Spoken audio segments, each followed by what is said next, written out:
ভিক্ষুক রাস্তা দিয়া যায় আর জমিদারের পুত্রবধূও যায়। একজন সামনের থেকে আসতেছে, একজন সামনের দিকে যাইতেছে। দুইজনের ক্রসিং এর সময় ভিক্ষুকের গায়ের কাদা জমিদারের পুত্রবধূর গায়ে লেগে গেছে। সে দুনিয়া আন্ধার করে ফেলছে, স্বামীকে ডাইকা নিয়ে আসছে, বলছে ভিক্ষুক আমার কাপড় নষ্ট করে দিছে। সে শুধু ভিক্ষুক ছিল না, বৃদ্ধ ছিল।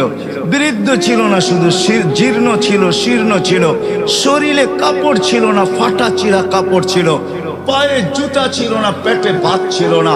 জমিদারের পুত্র সইতে পারে নাই, যৌবনী শক্তি সয় কি কইরা তার স্ত্রীর গায়ে ভিক্ষুকের কাদা, বস সমগ্র শক্তিকে হাতে জমা করা একত্র করা বৃদ্ধের গালে বসায় দিছে। বৃদ্ধ কিচ্ছু বলে নাই, শুধু উপরের দিকে তাকায় দুই তিনটা শব্দ উচ্চারণ করছেন। শব্দগুলা হলো ইয়া মাল্লা তারা হলো ওয়ুন, ও আল্লাহ চোখে দেখা যায় না, ও তারা কুল্লা শাই, তুই সব দেখিস, ফারা তারা মা বি, তুই কি দেখিস না আমার সাথে কি ঘটতেছে, এটা কি দেখিস না? বলতে দেরি যুবক, মরতে দেরি হয় নাই। জমিদার চলে আসছে, প্রতিশোধ নিবে। বৃদ্ধের একদিকে মুস্কি হাসি, একদিকে বলতেছে প্রেমের খেলা এমনই হয়। জিজ্ঞাসা করছে কিসের প্রেমের খেলা রে? বলছে ওর প্রেমিকার গায়ে আমার কাদা লাগছে, পায়ের কাদা লাগছে, ও সইতে পারে নাই, যৌবনী শক্তি দিয়ে আমার বৃদ্ধ গালে বসায় দিছে। আমাকেও একজন ভালোবাসে, সেও সইতে পারে না, সেও সইতে পারে না, ও তো থাপ্পড় দিয়া খায়। এটাকে সেজদা করবি তো করবি কেন? তার বুঝে আসছে, যুক্তি দিয়া তাকে বুঝাইছে, যেরকম আমরা এখন যুক্তি তর্ক দিয়া বুঝি। সবাই মনে মনে ভাবে কথাগুলা শুনি, ভালো লাগার পরেও অনেকজনে এই কথাই বলবে যে আমাদের বিবেক বুদ্ধি বিদ্যা কি কম আছে নাকি? আমরা জেনারেল শিক্ষায় শিক্ষিত আর হুজুররা হলো ধর্মীয় শিক্ষায় শিক্ষিত, অথচ সে কোনোদিন তাকায় দেখে নাই যে ডিকশনারিতে জেনারেলের অর্থটা কি লেখা আছে। ডিকশনারিতে জেনারেলের অর্থ লেখা আছে সাধারণ শিক্ষা। সাধারণ জিনিস নিয়ে যে গৌরব করা যায় না, এটা আমাদের মাথায় নাই। বিদায় আমরা বইলা বেড়াই আমরা কি শিক্ষিত কম নাকি? বরিশালের থাকলে তো বইলেই বসবে মুই কি কম বুঝি, মোরে বুঝাইতে হইবে। তো বিদায় যুক্তি তর্ক দিয়া শয়তান বুঝাইছে, মন বুঝাইছে শয়তানকে যে তুই উত্তম। এই জন্য সে সৃষ্টি যদিও আল্লাহর পাওয়ার সম্বন্ধে আমাদের চেয়ে শয়তান হাজার কোটি গুণ বেশি জানে।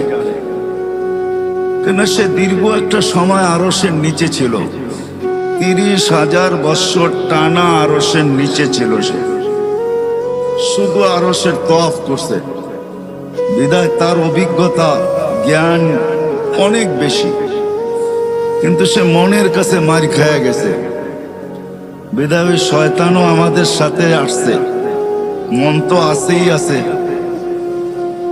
এই জন্য আল্লাহ রসুল কোন পর্বে বলছিলেন যে তুমি যদি মনের উপরে এক পা দিতে পারো, তাইলে আরেক পা তোমার আমি জান্নাতে দেওয়ায় দিব।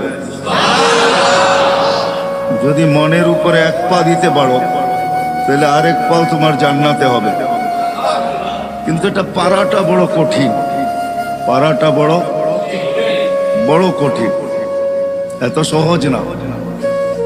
এই জন্যই হাদিসে শব্দ আছে আলা ইন্না নারা সাহলুন, জাহান্নামে যাওয়া অনেক সহজ, জান্নাতে যাওয়া এত সহজ না। আলা ইন্নাল জান্নাতা হাসানুন বিরবওয়া, জান্নাত বড় উঁচা, বড় চূড়ায় চড়তে হবে, চড়তে চড়তে চূড়ায় পৌঁছতে হবে, তারপরে জান্নাত মিলবে। আর বলছে জাহান্নাম সহজ, আলা ইন্নান নারা সাহলুন, জাহান্নাম সহজ। আলা ইন্নান নারা সাহলুন, জাহান্নাম বড় সহজ। বিশাহওয়া, শুধু মনের ঘোড়ার উপরে বসা যাও, মনের ঘোড়া তোমাকে জাহান্নামে ঢুকায় তারপরে ফিরে আসবে, এর আগে ফিরবে না। তোমাকে কিচ্ছু করতে হবে না। বিদায় ধৈর্য সহকারে ধ্যান দিয়া শুনবো, তাইলে কথাগুলো বুঝে আসবে। আর যদি আজকে বুঝে আসে, তাহলে করা সহজ হবে। এটাই আমার আলোচ্য বিষয়ের প্রথম হেডলাইন ছিল, এটাই যে আল্লাহ আমাদেরকে যা কিছু দিছেন, অস্তিত্ব বলেন, যার কাছে যা আছে, যুবকের কাছে যৌবন আছে তো এটা আল্লাহকে পাওয়ার জন্য। আমি এক একটার উদাহরণ দিব। যুবককে যৌবন দিছেন আল্লাহ পাওয়ার জন্য। যদি আল্লাহ পাওয়ার জন্য যৌবন না দিতেন তাহলে আল্লাহ এতগুলা পুরস্কার কোনোদিন ঘোষণা করতেন না। আল্লাহ যুবককে আগেই শোনায়া দিয়েছেন, তোমার যৌবন আমাকে পাওয়ার জন্য। পাইলে কি হবে মালিক? তোমার জন্য এখন থেকেই আমি আরশের নিচে গ্যালারি বানাইতে শুরু করব। নর্মাল গ্যালারিরা super deluxe gallery, normal gallery না, স্টুডিয়ামে নর্মাল গ্যালারিও থাকে, আবার সুপার ডিলাক্সও থাকে। সুপার ডিলাক্স যেটা হয় ওটার ভিতরে চেয়ারও আলাদা, এসিও লাগানো থাকে, দেখতে অসুবিধা হইলে প্রজেক্টরও থাকে। কি বলেন, বুঝাইতে পারতেছি? দেখতে যদি কোনো যুবকের অসুবিধা হয় তো প্রজেক্টর থাকে। আবার ওটার ভিতরে খাওয়া দাওয়াও থাকে। একটু পর পর জিজ্ঞাসা করে চা খাবেন, একটু পর পর জিজ্ঞাসা করে পানি লাগবে, কেননা খাদেম থাকে তো, কেননা সুপার ডিলাক্স ওরকম টিকিট নিয়ে ঢুকছে বিদায়। ওটার ভিতরে সমস্ত ব্যবস্থা থাকে। কোথাও কোথাও এমনও থাকে যে কনভেন্স পর্যন্ত বাড়ির থেকে গাড়িতে নিয়ে যাবে, আবার গাড়িতে বাড়ি পৌঁছায় দিবে। আবার এদের জন্য সিকিউরিটিও থাকে, এদের গেটও ভিন্ন থাকে। এরা সাধারণ গেট দিয়ে ঢোকে না, এদের জন্য গেটই ভিন্ন। সব কিছুর ভিতরে পার্থক্যতা থাকে। তো যুবককে যে যৌবন দিছেন এটা আল্লাহকে পাওয়ার জন্য দিছেন। এজন্য আল্লাহ ঘোষণা দিছেন, যুবক যৌবন আমাকে পাওয়ার জন্য, নাইলে তোমাকে আমি যৌবন দিতাম না। আমরা ভাবি যৌবন মনে হয় অন্য কাজের জন্য দিছেন। না না না না, বাহিরের লাউড স্পিকার খোলা বিদায় এত কথা ইঙ্গিতে এত কথা বোঝানো যাবে না, নাইলে চোখে আঙ্গুল দিয়েও বোঝানো যেত। যৌবন আল্লাহ এই জন্য দেন নাই যেই জন্য আমরা ভাবি, যুবকরা যেটা ভাবে এই জন্য যৌবন দেন নাই, আমাদের সমাজ যেটা বলে এই জন্য যৌবন দেন নাই, যে কিছু করলে তো এই বয়সেই করবে। প্রবাদ বাক্য আমাদের আছে সচরাচর, মা বাবাও বইলা বেড়ায় কখনো কখনো যে যুবক তো এই বয়সেই তো কিছু করবে, ঠিক না? এই বয়সে যৌবন কিছু করার জন্য দেন না, আল্লাহকে পাওয়ার জন্য দিছেন। এই জন্যই আল্লাহ বুঝাইতে চাইতেছে, যুবক তোমার যৌবন আল্লাহকে পাওয়ার জন্য। তুমি আল্লাহকে পাওয়ার জন্য যৌবন দিছি, তো ঘোষণা দিতেছেন তুমি আল্লাহকে যদি পায়া যাও তো তোমার জন্য আমি আজকের থেকেই শাবুন নাশা ফি সাবআতুন ইয়াযিল্লুহুমুল্লাহু তাহতা যিল্লি ইয়াউমা যিল্লু শাবুন নাশা ফি ইবাদাতিল্লাহ। আল্লাহ বলতেছেন তোমাকে আমার আরশের নিচে কিয়ামতের দিন সুপার ডিলাক্সে আমি জায়গা দিব। শুধু ডিলাক্স না, সুপার ডিলাক্স। তোমার জন্য এই গ্যালারি তৈরি হবে। যুবকের যৌবনও আল্লাহকে পাওয়ার জন্য, রূপসীর রূপও আল্লাহকে পাওয়ার জন্য। বলতে বলতে যদি বলা যায় তাহলে দারিদ্রের দারিদ্রতাও আল্লাহকে পাওয়ার জন্য। কেননা গরিবের ঘরের দুয়ারে জান্নাত লুটুপুটু খায়, গড়াগড়ি খাইতে থাকে। এই জন্য আল্লাহ রসুল বুঝাইছেন, গরিব বলছে হ্যাঁ গরিব, বলে কোনো চিন্তা নাই, আমিনু আলা রব্বিকুম সল্লু খামসাকুম সুমু শাহরাকুম মুতু ওয়াদখুলু জান্নাতা রব্বিকুম। ঈমানটা বানাও, নামাজটা ঠিক করো, রোজাটা রাখো, মরতে দেরি, জান্নাতে যেতে দেরি হবে। তারপরে পুরস্কার দিছেন। কেমন পুরস্কার? দুনিয়ার আধিপত্য হাজারো মানুষের হাতে, হাজারো শ্রেণীর হাতে। শ্রেণী বলা যায়, মানুষ না, হাজারো শ্রেণীর হাতে দুনিয়ার আধিপত্য। বাড়িওয়ালার ভাবি ভিন্ন, ঠিক না? কি বলেন? হ্যাঁ, যদিও খুদলে নিচে এখনো পানি পাওয়া যাবে কামরাঙ্গীর চরে। রাগ হবেন না, কিন্তু বুঝানোর জন্য বলতেছি, পায়ে হাত রাখি, কেননা 30 হাত গভীর ছিল, এখানে 40 হাত গভীর ছিল। কামরাঙ্গীর চর যখন পড়তাম তো বর্ষার যুগে তো এই পুরাটা চরই আমাদের চোখের সামনে ভাসত। আজকের কথা বলতেছি না, সেই 86-র কথা বলতেছি। তো পুরাটা চরই তো চোখের সামনে ভাসত, ভাসমান। তো বাড়িওয়ালার ভাবি ভিন্ন, হাজারো শ্রেণীর হাতে এখন দুনিয়ার আধিপত্য, ঠিক না? মার্কেটওয়ালা হলে তো কোনো কথাই নেই, ঠিক না? আমি আপনাদের এখানের একজন লোককে চিনি যে এখানের মার্কেটের মালিক। আপনাদের এখানে হবে না হয় কালীগঞ্জ হবে, মনে হয় এইখানেই হবে, কামরাঙ্গীর চরে। উনি আমেরিকাতে থাকে, এইখান থেকে টাকা যায়, ওইখানে বসে আরামে থাকেন, কিচ্ছু করেন না। জিজ্ঞাসা করলাম কিছু করেন না, কিভাবে চলেন? হুজুর চিন্তা করেন না, আমার মার্কেটের দোকান আছে তো, 50-60টা দোকান আছে, যা ভাড়া আসে ওটা দিয়ে আমার চলে যায়। তো যেটা বুঝাইতেছিলাম, হাজারো শ্রেণীর হাতে দুনিয়ার আধিপত্য। আমি বিভক্ত দেখাইতেছি না, কিয়ামতের দিন আধিপত্য হবে গরিবের হাতে। কিয়ামতের মাঠের সর্দার গরিব, কিয়ামতের মাঠের আধিপত্যওয়ালা গরিব, কিয়ামতের মাঠের রংবাজ গরিব। যত শব্দ দুনিয়াতে আছে আধিপত্যের জন্য, সব ওর লোকে ফিট করতে পারেন।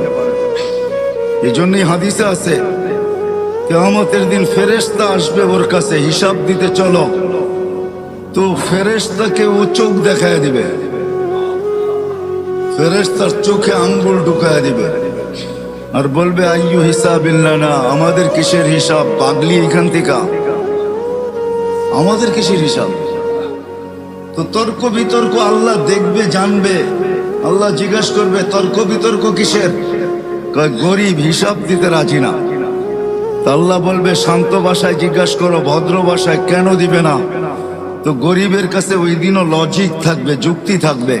বলবে, মা আতান আল্লাহু মালা, দুনিয়াতে মাল দেয় নাই, কিসের হিসাব? মালই তো দেয় নাই। সকালে আনছি বিকালে শেষ, বিকালে আনছি সকালে শেষ। নুন আনতে পান্তা শেষ, পান্তা আনতে নুন শেষ। 1 তারিখে পাইছি, 20-25 তারিখে শেষ। মালই নেই, কি হিসাব? আল্লাহ স্বীকারোক্তি দিবেন, গরিবদের পক্ষে আল্লাহ যাবে আর বলবে, সাদাকু, এরা সত্য বলছে, মাল দেয় নাই। দুনিয়ার জোট কোনো জোট না, জোট তো হবে কিয়ামতের দিন। আমতাজুল ইয়াউমা আইয়ুহাল মুজরিমুন, এটাই আল্লাহ বুঝাইতেছেন, কিয়ামতের দিন জোট হবে, জোট। আমতাজুল ইয়াউমা আইয়ুহাল মুজরিমুন, ওই দিন জোট হবে, জোট। জোট বোঝেন? ঐক্য, জোট।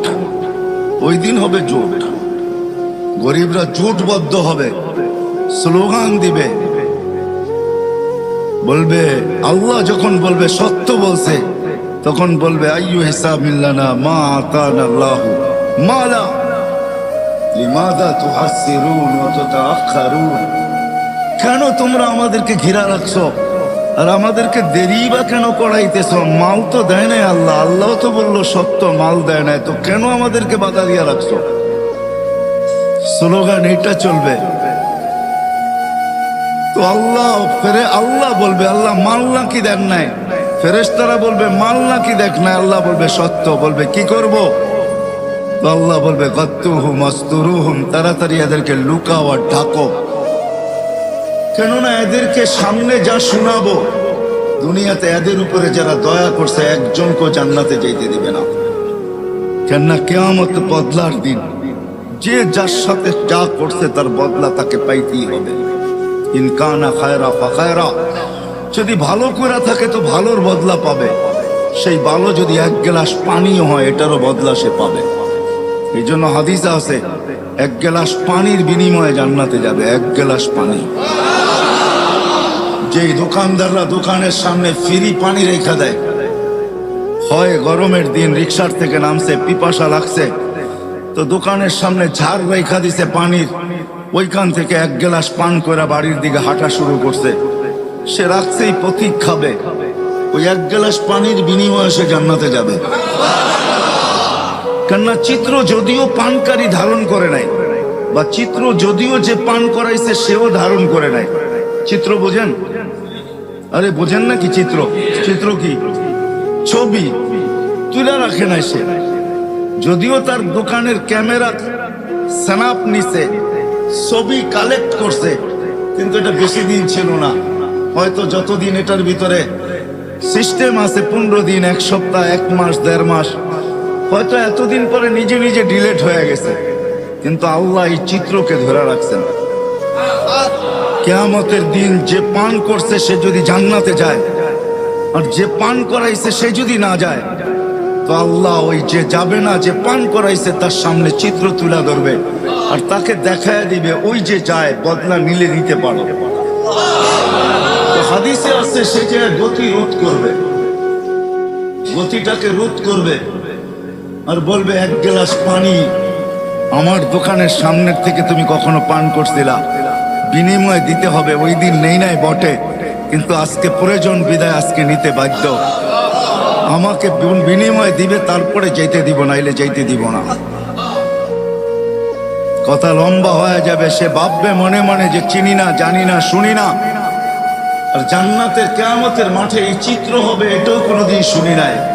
দুনিয়ায় শুনতাম যে ঠেকবাজ আছে, ছিনতাইকারী আছে, ডাকাত আছে, কিন্তু এরকম দিনে দুপুরে কিয়ামতের মাঠে কেউ ঠেক দিবে এটা তো জানতাম না। আল্লাহ জিজ্ঞাসা করবে কি ঘটছে, আল্লাহকে পুরা শোনাবে। আল্লাহ বলবে তুমি চিনো না? বলে না আল্লাহ, চিনিও না, জানিও না, মনেও নাই, কোথাও মনের কোনায় নাই। মেমোরি পুরা তালাশ করে দেখছি, কোথাও এই জিনিস পাই নাই। তো আল্লাহ আজকে যেটা সেভ করে রাখছে ওই চিত্র আল্লাহ তুলে ধরবে, এই যে দেখো। তখন তার মনে আসতে বাধ্য হবে। তো আল্লাহ বলবেন যে এইবার প্রতিদান দাও। তো সে বলবে আল্লাহ আমি তো আপনার করুণায় যাইতেছি, আমি তো আপনার দয়ায় যাইতেছি, আপনার অনুগ্রহে জান্নাতে যাইতেছি, আমি একে দিব তো দিব কোথ থেকে? তখন আল্লাহর রহমতে জোশ আসবে। আল্লাহ বলবে খুজবি ইয়াদি আখিকা ওয়াদখুলিল জান্নাহ, দুইজন দুইজনের হাত ধরো আর সিধা জান্নাতে চলো। সময় অল্প, আপনাদেরকে আমি বুঝাইতে পারবো না। লম্বা সময় হতো তাহলে বোঝানো যেত। এই জন্য সময়ের স্বল্পতার কারণে কিয়ামতের দিন গরিবদেরকে আল্লাহ বলবে যে ডাকো আর লুকাও। এই জন্যই পরক্ষণে যা শোনাবে, যারা দুনিয়াতে গরিবের উপরে দয়া করছে তারা সব পিছন থেকে এসা পাঞ্জাবি টাইনা ধরবে। কেননা কিয়ামতের মাঠ বদলার দিন, যে যার সাথে যা করছে ওটার বদলা দিতেই হবে। হুকুকুল্লাহ তো মাফ হবে, কিন্তু হুকুকুল ইবাদ একটাও মাফ হবে না। না না না, মাফ হবে না। আমরা তো হুকুকুল্লাহই মানি না, হুকুকুল ইবাদ কোত্থেকে মানবো? হুকুকুল ইবাদ বলতে তো আমরা চিনিও না, জানিও না। খায়ের এটা আলাদা আলোচ্য বিষয়, ওইদিকে আমি চাইতে চাই না। যেটা বুঝাইতে চাই ওই দিকেই যেতে চাই। বিদায় ডাকবে, লুকাবে, তারপরে আল্লাহ বলবে কানে কানে বলে দাও ইনতালিকু ইলাল জান্নাতি বিগাইরি হিসাব ওয়ালা কিতাব, জান্নাতে চলে যাও তোমরা, না হিসাব না কিতাব। হ্যাঁ হ্যাঁ হ্যাঁ, দারিদ্র তো আল্লাহকে পাওয়ার জন্যই দিয়েছেন। আজকে যারা দরিদ্র না, বড় গরিব না, ধনী, হায় হায় হায়, তাইলে কোনোদিন দারিদ্রতা যদি আল্লাহকে পাওয়ার জন্য না হইতো, তাইলে কোনোদিন হাদিসে এই কথা আসতো না যে আল্লাহ বলবে ধনীদেরকে দেখায় তুমি 500 বছর জান্নাতের নেয়ামত ভোগ করো। কেননা ধনীরা তোমাদেরকে দেখায় ভোগ করছে। বহুত লোক এখানে হইতে পারে এরকম আছে প্যান্ডামিকের কারণে। প্যান্ডামিক বুঝেন? মনে হয় বোঝেন নাই। করোনার কারণে, করোনার বিপর্যয়ের কারণে গত 2টা ঈদ গেছে, বহুত কামরাঙ্গীরচরে লোক এরকম পাওয়া যাবে যে চোখের পানি ঝরছে কিন্তু সন্তানের সামনে ঝরায় নাই। মা হয়তো ঝরছে, কোনো মতে আঁচল দিয়া মুছা নিছে, সন্তানকে জানতে দেয় নাই। বাবা হয়তো অন্তরালে যে চোখের পানি ঝরাইছে, ঈদের ভিতরে একটা নতুন কাপড় বাচ্চাদেরকে দিতে পারে নাই। কোরবানি ঈদ গেছে, হয়তো এমনও হয়েছে যে 1 কেজি গোশত কোথার থেকে আইনা সন্তানের মুখে উঠাইতে পারে নাই। ঠিক না? হবে কামরাঙ্গীরচর এরকম লোক? না হবে না? সবাই বাড়িওয়ালা? না না না না, আমি জানি বাংলাদেশ সম্বন্ধে আমার ধারণা আছে, এরকম লোক হবে বাংলাদেশে হাজারো। আল্লাহ তাইলে এই গর্ব দারিদ্রতা যদি আল্লাহকে পাওয়ার জন্য না হতো, তাইলে এই বিনিময় কোনোদিন রাখা হতো না যে তুমি ধনীদেরকে দেখায় জান্নাতের নেয়ামত 500 বছর ভোগ করবে। 500 বছর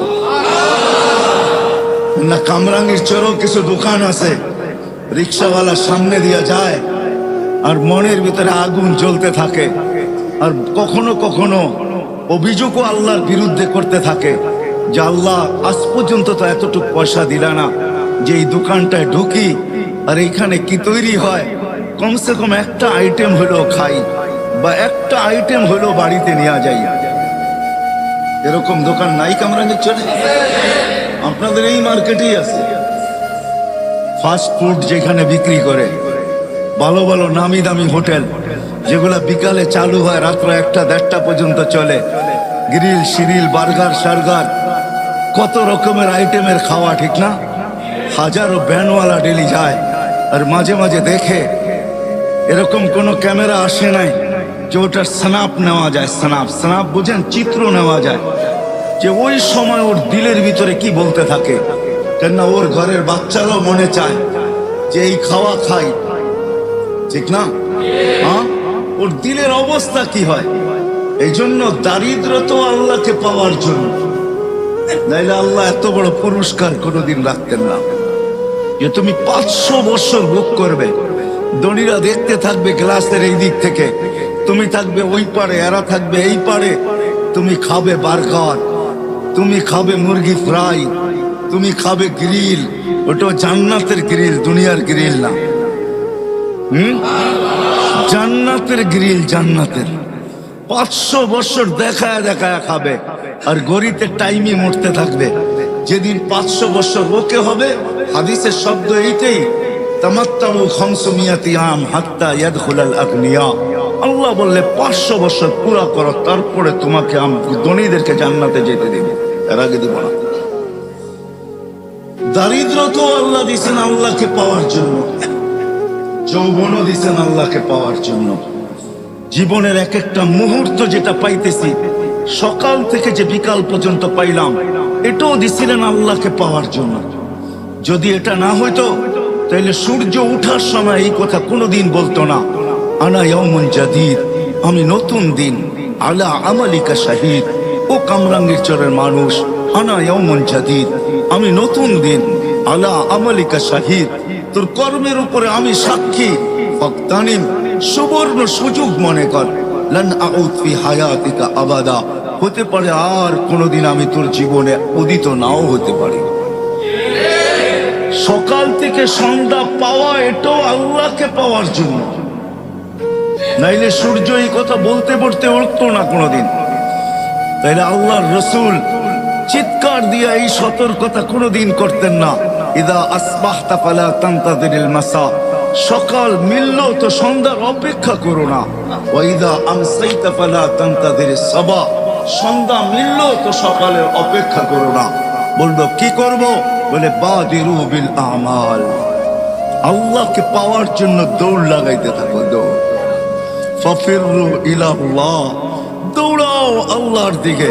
কেননা তোমার সব কিছু, ঝুপড়িওয়ালার ঝুপড়িও, অট্টালিকাওয়ালার অট্টালিকাও, রাজার রাজত্ব, প্রত্যেক ব্যক্তিকে যা কিছু দিছেন সব আল্লাহকে পাওয়ার জন্য। আল্লাহকে পাওয়ার জন্য যদি না হইতো তাহলে এই কথা কোনোদিন আসতো না। যার 2টা মেয়ে আছে, সে তাদেরকে সঠিক শিক্ষা দিল, সঠিক পাত্রে তাকে অর্পণ করলো, তো আল্লাহ রসুল বলতেছে আমি তোমাকে জান্নাত লেখা দিতেছি। এই কথা কোনোদিন বলা হইতো না সন্তানও আল্লাহকে পাওয়ার জন্য। এই কথা কোনোদিন বলা হইতো না তাইলে যে ইদা মাতাল ইনসান ইনকাতা আনহু আমালুহু ইল্লা সালাস। এই কথা কোনোদিন হতো না বলা যে মানুষ যখন মারা যায় আমলের সমস্ত সেক্টর খাতা বন্ধ হয়ে যায়, কিন্তু তিনটা কোনোদিন বন্ধ হয় না। ওয়ালাদুন সালিহুন ইয়াদউ লাহ, নেক সন্তান যে মা বাবার জন্য হাত উঠায় দোয়া করে। আবার আল্লাহ এটাও কোনোদিন বলতেন না যখন হাত উঠায় তো আল্লাহ বলে দুনিয়াওয়ালা দেখতে পারে যে উপরে চাঁদ আছে, দুনিয়াওয়ালা দেখতে পারে উপরে আকাশ আছে, দুনিয়াওয়ালা দেখতে পারে যে উপরে আকাশ আছে, দুনিয়াওয়ালা দেখতে পারে উপরে সামিয়ানা আছে, দুনিয়াওয়ালা দেখতে পারে দুনিয়া ছাদ আছে, দুনিয়াওয়ালা দেখতে পারে ঘরের অন্ধকারে আছে। আল্লাহ বলে হাত উঠাইতে দেরি, ফালা হিজাবা বাইনি ওয়া বাইনা, এর মাঝে আমার মাঝে কোনো পর্দাই থাকে না, সবগুলাকে আমি ডিলিট করে দিই, সব পর্দাকে আমি সরায় দিই। তাহলে কোনোদিন এই কথা বলা হতো না। আমি বুঝাইতে পারতেছি কিনা জানি না, কেননা আমার কাছে সুর নাই। আমি প্রত্যেকে আপনাদেরকে সুর দিয়া বুঝাবো, আমি কিন্তু কাটা কাটাই বুঝাইতে চেষ্টা করতেছি। আমাদের যার কাছে যা আছে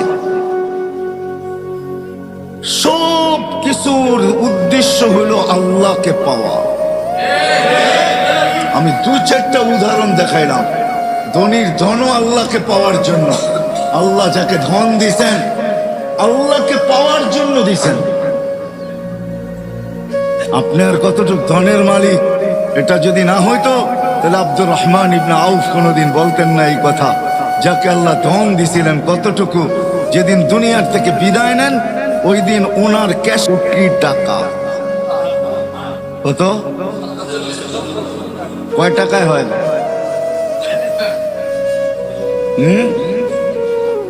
47। বাঙ্গারি গুলা বললাম না, আরো বাঙ্গারি আছে।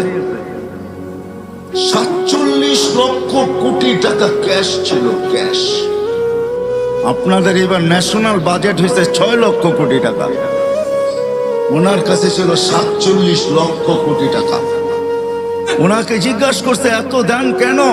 বলছে আল্লাহ পাওয়ার জন্য দিছে, লিল্লাহি ওয়ালি রাসূলিহি ওয়ালিল মুমিনিন। আল্লাহ পাওয়ার জন্য দিছে, আল্লাহ পাওয়ার জন্য।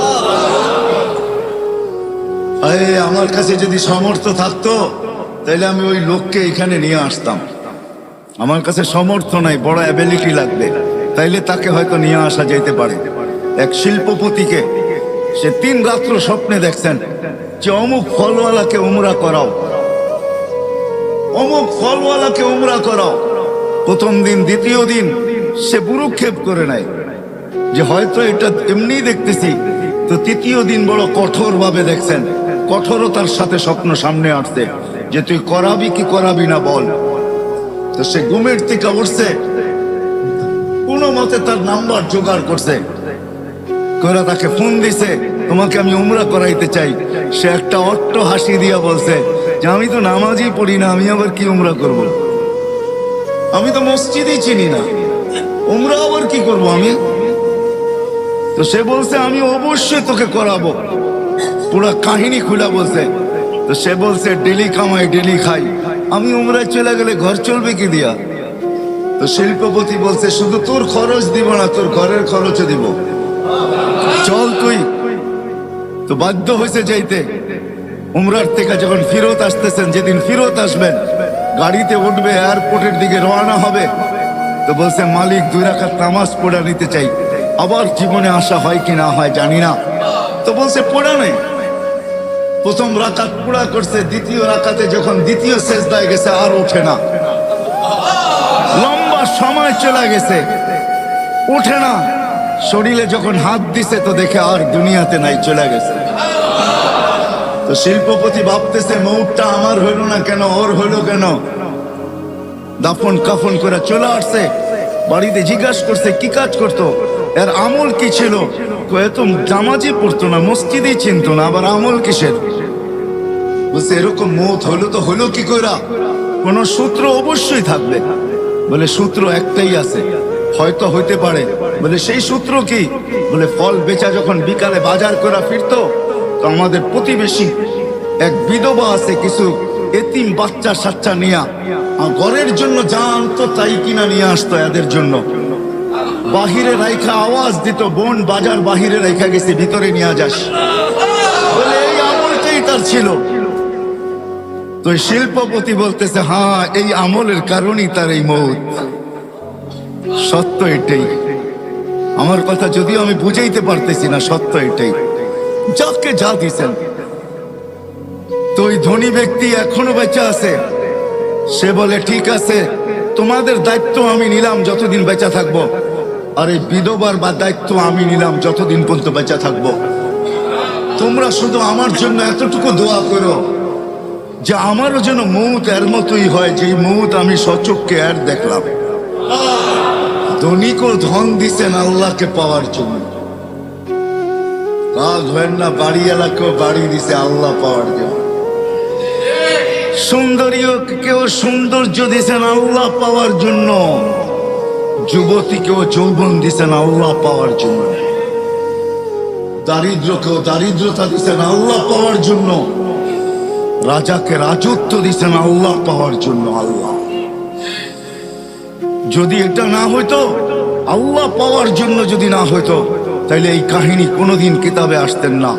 সুলতান মাহমুদ গজনবী রাত্রে ঘুমায় আছে, কোন এক প্রশ্ন বুকে নিয়া। সুলতান মাহমুদ গজনবীকে আপনি চিনেন না, যে 16 বার ভারতের উপরে হামলা করার পরে 17 বার পুরা ভারতকে স্বাধীন করেন। ভারত তার আন্ডারে আসে, গজনির আন্ডারে। পুরা ভারত কেন, বার্মা কেন, থাইল্যান্ড কেন, এই পুরো পট্টি তার আন্ডারে ছিল। সুলতান মাহমুদ গজনবী রহমতুল্লাহি আলাই এক প্রশ্ন নিয়ে সে ঘুমায় ছিল। তার নিজের হাতের লেখা, বড় আলেম ছিলেন, আল্লাহওয়ালা ছিলেন, শাসক ছিলেন। তার মতো শাসক জমিন কিয়ামত পর্যন্ত পাবে কি পাবে না জানি না আমি, আমার জানা নাই। এত বড় আল্লাহওয়ালা শাসক ছিলেন। তো শাসককেও আল্লাহ রাজত্ব দিছেন আল্লাহ পাওয়ার জন্য। আল্লাহ হাদিস মনে উঠবো, ভুলে যাবো, এই জন্য বলতেছি। হয় হয় বিচারপতিকেও আল্লাহ বিচারপতির চেয়ার দিছেন আল্লাহ পাওয়ার জন্য। এই জন্য হাদিসে আছে, আদলু ইয়াউমিন তা'দিলু ইবাদাতা 60 সানা। এক দিনের ইনসাফ যদি আল্লাহ পাওয়া উদ্দেশ্য না হইতো, তাহলে এই হাদিস কোনোদিন রচিত হইতো না। আল্লাহর রসুল মুহাম্মদুর রাসূলুল্লাহর মুখ থেকে কখনো এই কথা বাহির হতো না। আল্লাহর রসুল বলছেন, আদলু ইয়াউমিন, এক দিনের ইনসাফ, ইবাদাতা 60 সানা, 60 বৎসর সমূলে বন্দেগীর চেয়েও উত্তম। শুধু উত্তম না, ওয়েট, ওজন বেশি, মূল্যায়িত বেশি। ইন্না ফিল জান্নাতি ইন্না ফিল ফিরদাউসুল আলা ওয়াদিয়ান, ফিরদাউসুল আলার ভিতরে একটা সোসাইটি আছে, লা ইয়াদখুলুহা ইল্লাল আদিল। ইনসাফকারী ছাড়া ওইখানে কেউ ঢুকতে পারবে না, কারো এন্ট্রি অধিকার নাই ওইখানে ঢোকার। তাইলে এই হাদিস কোনোদিন আসতো না। যেমন হাফেজের হাদিস আসছে, হাফেজের যারা হাফেজে কোরআন, এদের হাদিস আসছে কোরআনের ভিতরে, হাদিসের ভিতরে, ইন্না ফিল জান্নাতি ওয়াদিয়ান ইউকালু লাহু তুবা। জান্নাতের ভিতরে একটা সোসাইটি আছে যেটার নাম হলো তুবা। দেখবেন নদীর ওই পারে গেলে বিভিন্ন সিটির নাম আছে, ঠিক না? পিঙ্ক সিটি, ঝিলমিল। কেরানীগঞ্জের ওইদিকে চলে যাবেন তো দেখবেন রাস্তাঘাটে, হাইওয়েতে হাঁটলে দেখবেন শত সিটি, ঠিক না? কি আছে না? স্বপ্ন ধরা, ঠিক না? হ্যাঁ, ওইখানে আইলি স্বপ্ন কোনোদিন আজ পর্যন্ত কেউ ধরতে পারে না, ওইখানে গেলেই ধরতে পারবেন, এমন জাল লাগানো আছে, ঠিক না? তো সিটি আছে জান্নাতের ভিতরে তুবা নামের। খালাকাল্লাহু মিন মারজান, আল্লাহ মারজান দিয়ে তৈরি করছেন, মারজান পাথর দ্বারা। লাহু ৭০,০০০ বাবান, যা ৭০,০০০ গেট। আল্লাহ কুল্লি বাবিন ৭০,০০০ মালাইকা, প্রত্যেক গেটে ৭০,০০০ ফেরেশতা। হাফেজে কোরআন যখন ঢুকবে তো প্রত্যেক গেটে ৭০,০০০ ফেরেশতা গার্ড অব অনার দিবে, guard of honour. Guard of honour বোঝেন? হ্যাঁ, গার্ড অব অনার দিবে। শেষ দরজা যখন অতিক্রম করে শহরে ঢুকবে, ৭০,০০০ অতিক্রম করার পরে শহর শুরু হবে, তো ৪৯০ কোটি ফেরেশতার গার্ড অব অনার কমপ্লিট হবে। কত? 400 লিহাফিজিল কোরআন, ওই শহরটা হাফেজে কোরআনকে দিবে আল্লাহ। আপনি আঙ্গুল উঠেলে কি আর আসে যায়? আপনি আজকে গালি দিলে কি বা আসে যায়? হ্যাঁ, আসতে দেন না যাওয়ার সময়। তো আল্লাহ যা দিচ্ছেন, এরকম আদেলের জন্য, ইনসাফকারীর জন্য একটা সোসাইটি বানানো আছে যেখানে আর কেউ ঢুকতে পারবে না। তো সুলতান মাহমুদ কোন স্বপ্ন নিয়ে ঘুমায়া গেছেন, প্রশ্ন নিয়ে ঘুমায়া গেছেন। স্বপ্নে আল্লাহর রসুল আসছে, আর আয়েশা বলছে সুলতান তোকে আল্লাহ মাফ করে দিছে, যা